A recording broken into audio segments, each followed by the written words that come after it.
A Olpe. Che bell'animale a Olpe che lì.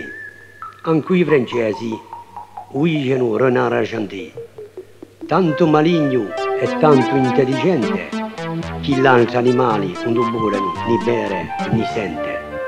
Malgrado a sua bella tanto ricercata, si sa che a Olpe è gattia e carnagia.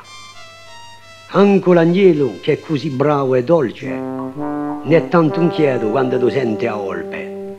A passata questo animale carnaggio face tremare anche un budinaggio. A notte si regge all'ordi a Ialina e se lo ci unghiello ne ferma manco una mattina. I ricchi perello sono ammirazione.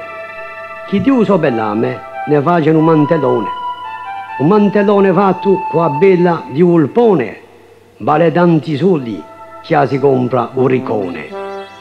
Per me, di un animale che fa tanti avasti, quando tu bassaello face tremare tutti gli altri.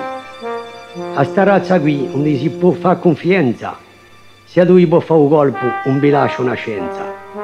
Quando è un beccia si rimarca e si vede, e lo perde un bello, ma uiso non lo perde.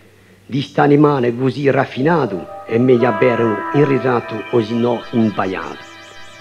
Ciò che vi racconto qui è un amico una vola. Una sera un cane mangiava in la sua cazzarola. A Olpe passò vicino, non si è mica azzardata, ma ne passò l'ispezione quando è ritornata. Un cane ormia c'era un stuiglioto, fece un sogno entro, lasciando un scherzo sopra dopo. E tanto furbo, con giuno a sa, quando lo riccio se ne sa pigliare. Un riccio, criandosi in tutta sicurezza, chi sotto la sua bella spina sa da piattà.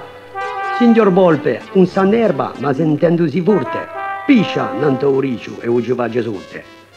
Quando un riccio si trova a capo di fora, gli sciacca a sbucchittata e non ne ferma manco a cova. Moralità, di chi st'animale è conosciuto talmente che agisce così, c'è certa niente.